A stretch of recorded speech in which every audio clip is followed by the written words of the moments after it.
Collecting my patience, therefore, I began to consider that chanting of the holy name of Krishna had covered all my spiritual knowledge. Purport by His Divine Grace, Srila A.C. Bhaktivedanta Swami Srila Prabhupada Ki. Sri Chaitanya Mahaprabhu hints in this verse that to chant the holy name of Krishna, one does not need to speculate on the philosophical aspects of the science of God, for one automatically becomes ecstatic and without consideration immediately chants, dances, laughs, cries and sings just like a madman. Jai Srila Prabhupada Ki. Om Jnanatimirandhasya Jnananjana Shalakaya Chakshurunmilitam Yena Tasmai Shri Gurave Namaha.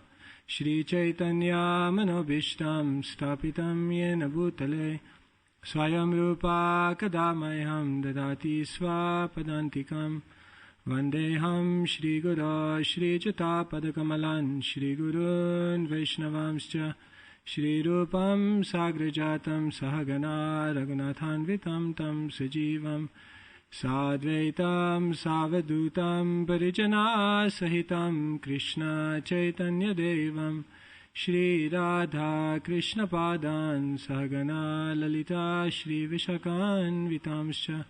Hey Krishna Karuna Sindhu Dinabandhu Jagatpate Gopesha Gopika Kanta Radha Kanta Namostute Tapta Kanchana Gaurangi Radhe Vrindavaneshwari Vrishabhanu Sute Devi Pranamami Haripriye Vancha Kalpatarubhyascha Kripa Sindhubhya Evacha Patitanam Pavanebhyo Vaishnavebhyo Namo Namaha.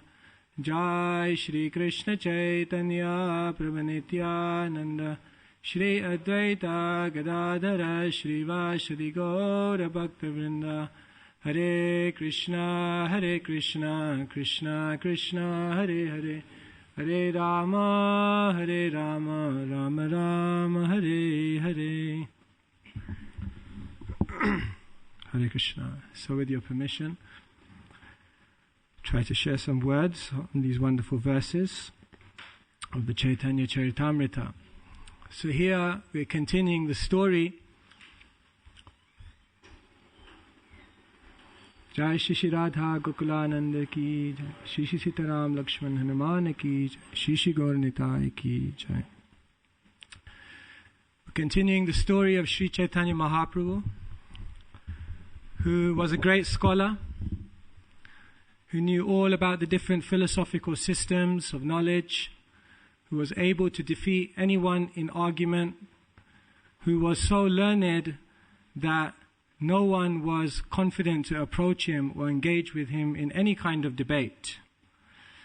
And this Sri Chaitanya Mahaprabhu, who was such an intellectual, went to Ishvarapuri, and Ishvarapuri told him that forget all your knowledge, forget all your learning, forget your position and your status as a great scholar, just chant Hare Krishna.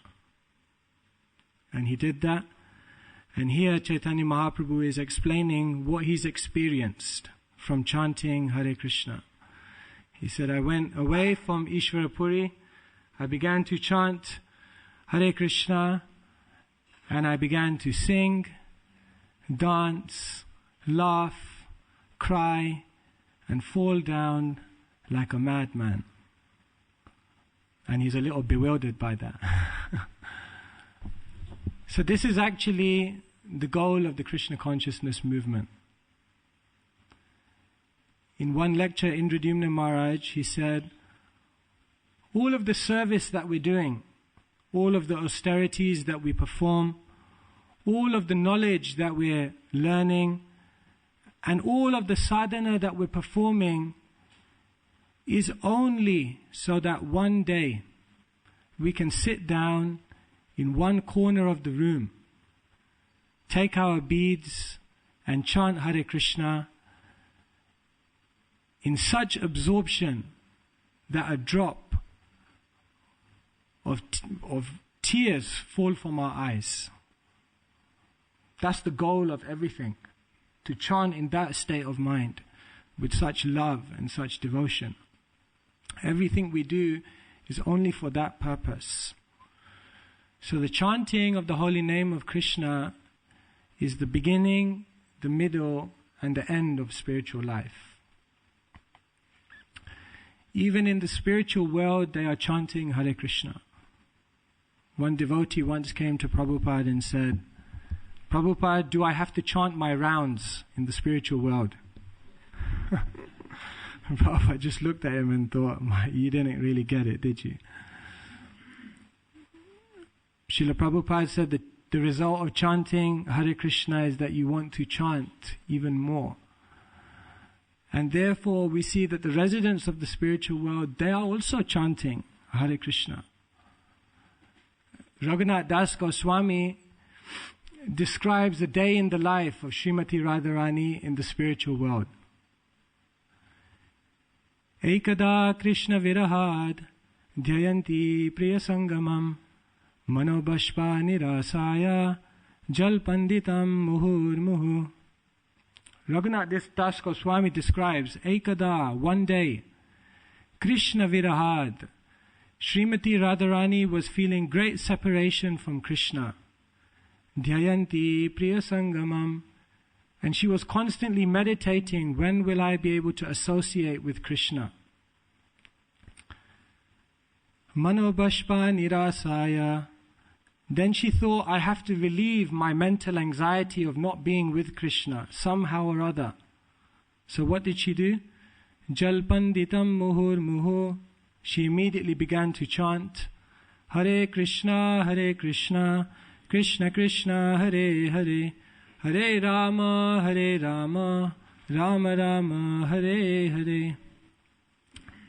Even Srimati Radharani chants Hare Krishna. So a devotee, the chanting of the holy name is the most important activity in their life. Vishwanath Chakravarti Thakur says that the determination of a devotee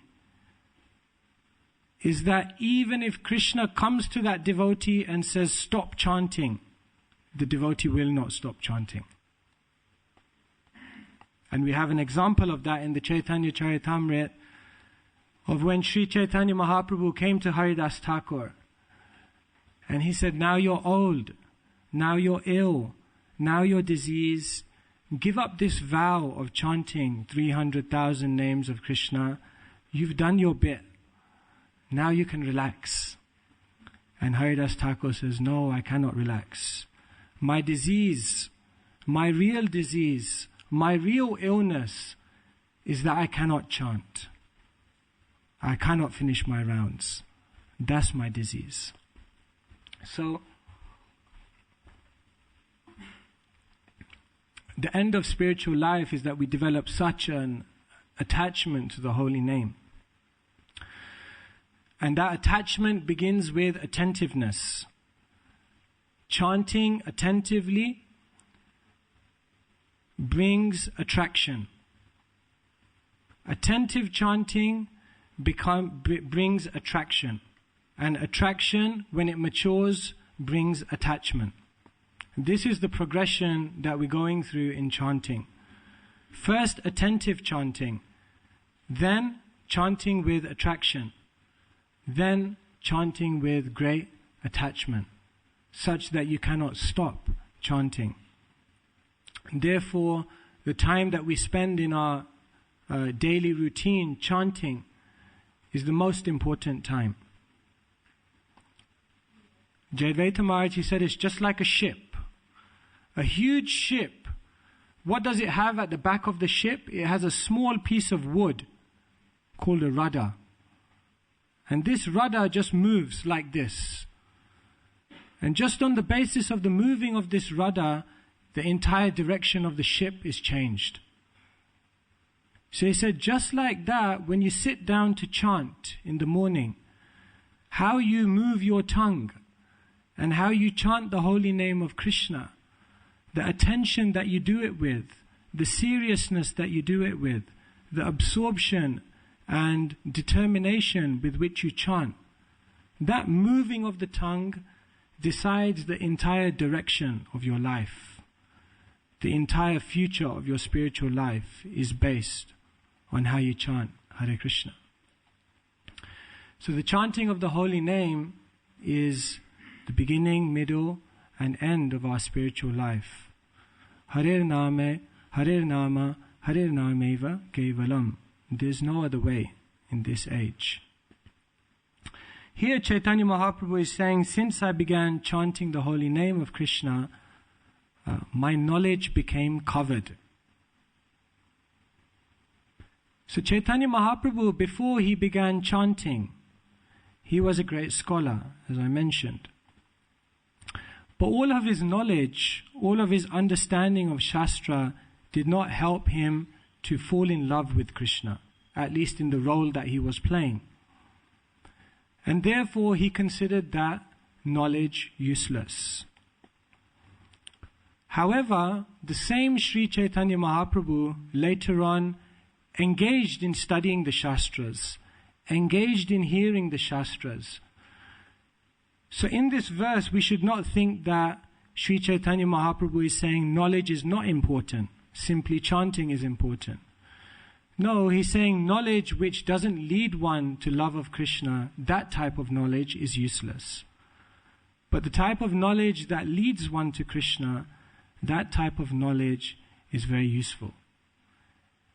And therefore, Srila Prabhupada translated so many books and gave us access to so much knowledge, because this knowledge is supporting our journey to chant Hare Krishna purely. So we must read the books, we must study the philosophy, we must understand these teachings in a very detailed way, because knowledge is very, very important in our spiritual journey. Therefore, Srila Prabhupada said, my only complaint of my disciples is that they don't study the books enough. So we won't do a survey here, but I'm sure if we did a survey of 100 devotees, and we asked how many of these 100 devotees are reading 1 hour every day, I don't think we'd have a very good count there. And I'm probably one of the people who would be part of the ones that are not doing that. And of those that are not reading 1 hour a day, how many of those devotees think that it's a serious problem in their spiritual life, that I'm not reading 1 hour every day? Maybe quite a few don't think it's a big problem. But actually, knowledge is very, very important. It's so important to be constantly in contact with Srila Prabhupada's teachings and Srila Prabhupada's books. Because knowledge performs many, many functions in our spiritual life. And today I want to share with you a few verses from the Bhagavad Gita where Krishna explains what the power of knowledge is. In the Bhagavad Gita, Krishna uses different metaphors to explain how knowledge acts in the life of a devotee. And today I'll try to share those metaphors with you. In one verse of the Bhagavad Gita, Krishna explains, Deshamevanukam partham aham agyanajam tamaha nasayam yatma bhavasto Jnanadipena bhashvata. It's a very famous verse that many of you may know. Krishna says, Jnanadipena bhashvata. Jnanadipena. Knowledge is like a lamp. Yeah? Krishna says, the first metaphor that Krishna uses for knowledge is that he calls it the lamp of knowledge. Imagine you wake up in a dark room. This happens in the Brahmacharya ashram every day. You wake up in the morning in a dark room And if you live in the brahmacharya ashram, there's many other people in that room, and they're all sleeping on the floor, all in different positions. It's not coordinated at all. So when you wake up in the morning in the dark, the first thing is that you're disorientated and you want to get out of the room. But you can't even see the door. What's worse is that there's all these bodies in between you and the door. Dangerous situation. So the first thing you need is some light. You need a lamp. But of course we don't have lamps, so we use mobile phones and use the light from the mobile phone. And through that light of the mobile phone, we find out where the door is. We can see where the door is. We know where we have to go. And simultaneously, we can see all these sleeping jivas who we have to avoid. And we walk around them and we make our way to the door. Knowledge is like a lamp. This material world is a dark place. And knowledge is the lamp which firstly tells us that we have to get out of this world. And knowledge is the lamp which tells us how to get out of this world. The lamp of knowledge reminds us of the Param Gati, the supreme goal of our life. In the midst of so many responsibilities in life, sometimes we forget what the ultimate goal is. And therefore, when we read the knowledge of the Bhagavad Gita and of the different scriptures, we remind ourselves, what is the ultimate goal of my life? Where am I supposed to be going? What is the ultimate priority? Because sometimes in our life, we miss the priorities. We miss our spiritual priorities and other things take over. Just like some months ago, I got my laundry together and I was walking down to the laundrette to wash my clothes. So I had my bag and I walked down the stairs. And then as I walked down the stairs, I met one devotee. So I started speaking to him. And then he wanted to show me something. So I went to a room with him. You know, one thing led to another. We ended up having a conversation for 15 minutes. Anyway, then I came out of the room. As soon as I came out of the room, I met another devotee. And then we started having a conversation because I hadn't seen him for such a long time. And that went on for 20 minutes. And then he wanted to take me to another devotee in the bakery. So then we went to the bakery and we met this other devotee in the bakery. That took another 20 minutes. And then I just ended up walking straight back up to the brahmacharya ashram. And then I looked down and I saw that I still had the laundry in my hand. I had gone out to perform a certain task. But in the midst of so much busyness and so many other diversions, I had forgot what my real purpose in going down was. Life is like that. In the midst of so many things happening in our life, we forget what is the reason I'm here and where is the destination that I'm supposed to reach. And therefore, knowledge is like a lamp. Jnana dipena. And just like there's so many bodies in between you and the door when you need to leave a dark room, similarly, on our way to achieve our destination, the supreme destination, the spiritual world, there are many obstacles. And therefore, jnana dipena, knowledge is like a lamp which tells you what obstacles you will face and how to avoid them.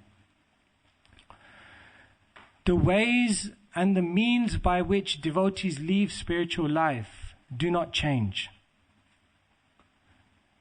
The ways that devotees, the obstacles and the challenges that devotees in the Shastra faced are the same obstacles that we will face.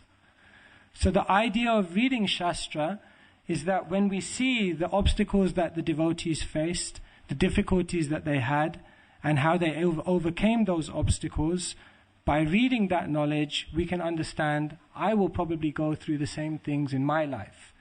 And therefore we can avoid ourselves a lot of pain and a lot of trouble by simply understanding from Shastra what the obstacles will be and then avoiding them in our own life.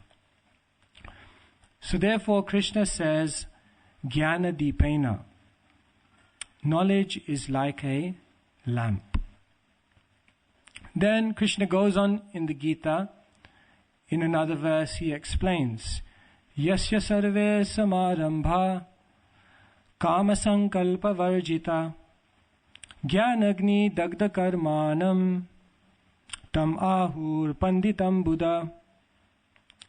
Here Krishna says, Jnanagni karma dagdanam. Krishna explains that knowledge is just like a fire. In this world we receive certain reactions, and these reactions are meant to teach us a better way to live. Karma comes to us because the universe is trying to teach us that this is not what you should do and this is what you should do. So the whole purpose of karma is education, to teach us life lessons. That's the reason we experience certain reactions in our life. However, if we learn the lessons of life from the Shastra, then the knowledge of the Shastra acts as a fire to burn up all the sinful reactions that we are due to receive in this life. Therefore Krishna says, Jnana Agni. If you learn all your lessons simply by hearing, then you don't need to go through the experience. Just like if a prisoner goes to jail and he's imprisoned for 20 years. But after 10 years, the prison officials interview him and feel that he's learned his lessons. Then they can set him free, no problem. So similarly, knowledge is like that. If we ascertain life lessons from the Shastra, then knowledge acts as a fire, which burns up all our reactions in our life. One time, Srila Prabhupada, he said, the job of Maya and the job of devotees is the same. So the devotees were a little bewildered by that. What does that mean? So Srila Prabhupada said, the job of Maya is to cause the living entity suffering. The job of Maya is to bewilder the living entity. And the job of devotees is to give the living entity knowledge. The job of devotees is to help living entities come to their real consciousness. So Prabhupada said, the job of Maya and the job of devotees is the same. So now devotees were even more bewildered. Like, it doesn't sound like the same job description. Then Srila Prabhupada explained that Maya is causing you suffering. Maya is bewildering you, and the reason she does that is to give you a kick from behind, a kick that pushes you towards Krishna. And then Prabhupada said, the devotees who are giving you knowledge, who are awakening you to your real consciousness, they are like the person who comes in front of you and takes your hands and pulls you forward very lovingly. So Maya and the devotees are both taking you to Krishna. The reactions of material nature are actually meant to take us towards Krishna. And the devotees and the Shastra, they also lovingly take us to Krishna. But I'm sure all of us would prefer to go to Krishna by the loving hand of the Shastras and devotees, rather than getting a big kick from the back. Therefore, knowledge is like a fire. It burns up all of your reactions and it awakens real knowledge within you. Therefore, Prabhupada once said, life is like a game of football. The problem is we think we're the players, but actually we're the football. Because we're just being kicked around again and again, and it's not very nice. Therefore Krishna says, Jnana Agni Karma Dagdanam. Shri Shri Radha Gokulananda ki jai. Shri Shri Sitaram Lakshman Hanuman ki jai. Shri Shri Gaur Nitai ki jai.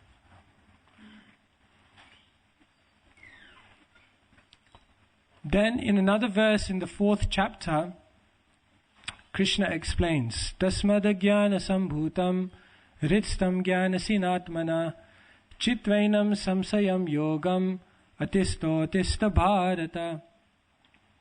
Here Krishna talks about jnana ashina. Here in this verse, Krishna says knowledge is like a sword. Knowledge is like a sword which cuts all of your doubts. Because life is full of doubts. As we go through our spiritual life, so many doubts will come. Sometimes we doubt whether Krishna exists. Sometimes we doubt devotees. Sometimes we doubt the process of Krishna consciousness. We think, do I really want to do this? Sometimes we think, can I really do this? These are all the doubts that come in the life of a devotee. And therefore Krishna says knowledge is just like a sword which cuts all of your doubts to pieces. And we should not think that because we've been in spiritual life for some years, we're no longer susceptible to doubts. Everyone is susceptible to doubts. I recently spoke to one devotee who's been a devotee for many years, 15, 20 years. And he works in the city in a very good job. And of course he's surrounded by intelligent people. So he told me, he came to see me last week and he said, a couple of weeks ago I went to work and I was working with one of my clients, all very intelligent people. And one of them started coming out with arguments against the existence of God. So he said, these arguments, I knew the answers. I've studied all these things before. From Srila Prabhupada's books, I know how to respond to these arguments. But he said, when he started throwing all these arguments at me, I actually became bewildered. For a moment I thought, my God, what am I doing? Does Krishna really exist? He had doubts. And he came to the conclusion that the reason he was having doubts was because he wasn't constantly or continually reading Srila Prabhupada's books. Anyone is susceptible to doubts, even if you know the philosophy. Because if we're not constantly in contact with these teachings, and if we're not sharpening our sword of knowledge, then it's quite possible that we can become bewildered. And therefore, someone cannot say, I've eaten for the last 200 days. Therefore, today I don't need to eat. It's a ridiculous argument. If I say to you, come on, you've eaten already so many days. If you miss one day, what's the big deal? It will cause you a lot of pain. So similarly, you cannot think that I've read the Shastras so many times. 10 years ago, I spent 2 years just reading every day. Now I don't need to read anymore. No. Just like you need to eat every day, you need to read the Shastra every day. Because knowledge is like a sword, which cuts all the doubts. And not only do we want to cut our own doubts, but we want to cut the doubts of other people. Because in the age we're living in, there's so many people who are going out into the world and proclaiming atheistic worldviews and bewildering the masses. So devotees have to be able to respond to these people. It's very nice actually. Now we have a devotee in Ireland who is writing a book in response to Richard Dawkins' God delusion. So books like this, which en masse try to disprove God and try to label the spiritual path as something very sentimental, as something mythological, as something which is irrelevant and outdated. Books like this, devotees have to be able to respond intelligently to these things. We have to be so fixed in the philosophy that we can also convince someone else who's not fixed in the philosophy. Because nowadays in the world, atheistic worldviews, so-called scientific worldviews, are being taught as irrevocable, undisputable, scientific fact in schools, colleges, universities, and educational institutions across the world. But they're completely unfounded. And children are growing up with these atheistic worldviews. So the devotees have to be very fixed in their own philosophy to be able to respond intelligently to such worldviews. So therefore Krishna says, Jnana Ashina. Knowledge is like a sword which cuts your doubts. Then in another verse of the Gita, Krishna explains, Apichayadasi papebhyo sarvebhya papakrittama sarvam jnana plaveneva vrijinam santarisyasi. In this verse, Krishna says, Jnana plava. Knowledge is like a boat. Knowledge is like a boat which protects us from the miseries of the world. This world is an ocean of miseries. There's always some crisis in the world. Either it's a financial crisis. If it's not that, it's a health crisis. If it's not that, it's a relationship crisis. If it's not that, it's a family crisis. There are so many troubles in the world. I was driving the other day and I saw a bumper sticker and it said, "Do not disturb, already disturbed." It's like that. Life is just full of so many disturbances, so many worries, so many anxieties. I was reading one report of some psychologist, and he was talking about worry. And he said 65% of worries, I don't know how he came to this conclusion, but we can use it anyway. He said 65% of worries are about things that will probably never happen. He said another 20% of worries are about events of the past that you cannot do anything about. And he said another 10% of worries are about things in the future that you have no control whatsoever over. So he concluded 95% of worries are all futile. And he said 5% of worries you can actually do something about. But the problem is 95% of your energy has been spent in the other stuff, so you don't have any energy left to address these 5% anyway. So life is full of worries, full of anxieties, full of difficulties. Krishna says, Jnana plava. Knowledge is like a boat which protects you from all this misery. Why is knowledge like a boat which protects you from misery? The reason we worry in life is because we take things out of perspective. We make something much bigger than it really is.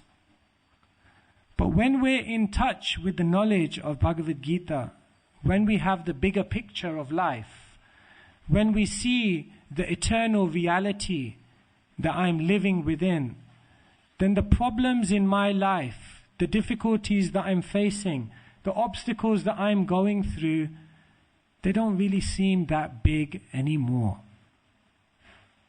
Because we've been able to put it in the context of a much wider reality. When I was 13, I used to play badminton. So one time I got to this, it was just like a school tournament or something. So I got to this badminton final. And for me it was like the biggest thing. Like, this was my big break. So I got to this badminton final.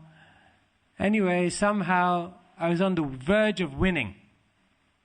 And then I played some bad shots, whatever. I lost the final. And then I went home. And I became so bewildered by the whole situation that I couldn't leave home for 3 days. I couldn't bear to show my face to anyone, because I lost some crummy badminton final. When I was going through it, it seemed like the biggest thing in the world.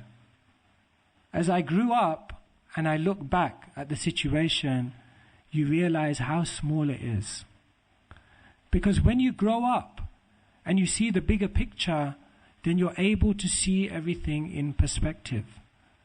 So similarly, when we spiritually grow up and we see this life and everything that happens in this life in the context of eternal reality, then we no longer become bewildered by the difficulties and the obstacles that we face.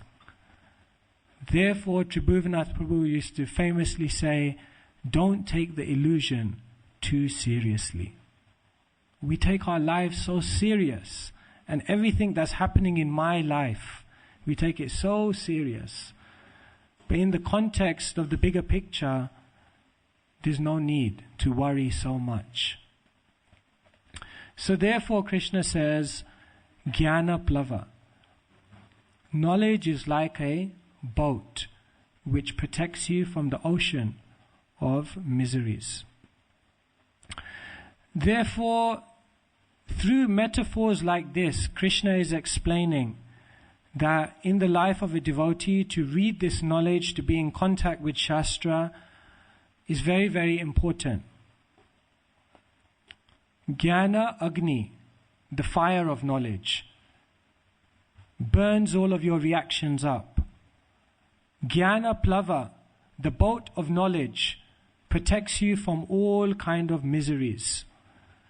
Jnana Ashina, the sword of knowledge, will cut all of your doubts and help you to cut the doubts in other people. And Jnana Deepena, the lamp of knowledge, helps you to always remember what is my ultimate goal and what are the obstacles that I have to avoid on my journey to that ultimate goal. So like this, through 4 different metaphors in the Bhagavad Gita, Krishna explains the effect of being in contact with transcendental knowledge. And therefore the acharyas are always teaching that we must read these books regularly. Krishnadas Kaviraj Goswami says, Shruyatam Shruyatam Nityam Giyatam Giyatam Muda Chintyatam Chintyatam Bhaktas Chaitanya Charitamritam. My friends, Krishnadas Kaviraj Goswami says, always hear, always chant, and always remember the wonderful pastimes of Sri Chaitanya Mahaprabhu. In the Bhagavatam, Sutta Goswami says, Nasta prayeshu bhadreshu nityam bhagavata sevaya bhagaviti uttama shloke bhaktir bhavati naishtiki. Sutta Goswami says, Nityam Bhagavata Sevaya, always read the Bhagavatam every single day. Why? Because Nasta Prayeshva Bhadreshu, all the unwanted things in your heart will disappear. Lord Shiva, he says, Maline Moshanam Pumsham, Jalashnanam Dine Dine, Gita Shakrid Bhashishnanam, Samsara Malanashanam. Lord Shiva says to Parvati, read the Bhagavad Gita every single day. Jalashnanam dine dine. Just as you have a bath in water every day to cleanse the body. Similarly, bathe your mind and consciousness in the words of the Bhagavad Gita every single day. So like this, the Bhagavad Gita, the Srimad Bhagavatam, the Chaitanya Charitamrita, these are books that we have to be constantly in touch with, because this knowledge will help us to progress and stay determined and enthusiastic and focused in our spiritual life. These books are our constant companion. Actually, Sanatana Goswami says that. He says, Mad Eka Bandhu, Mad Sangin. He says, the Bhagavatam is my one friend. The Bhagavatam is my constant companion. People in our life may come and go. Situations may change. That's the nature of the world. But Sanatana Goswami says, the Bhagavatam is my constant companion. This knowledge is something that will stay with us always. And if we're in contact with it, then we won't face any problems. So I could speak more, but I think I'll open it out here on this topic and see whether there's any questions, comments, or corrections.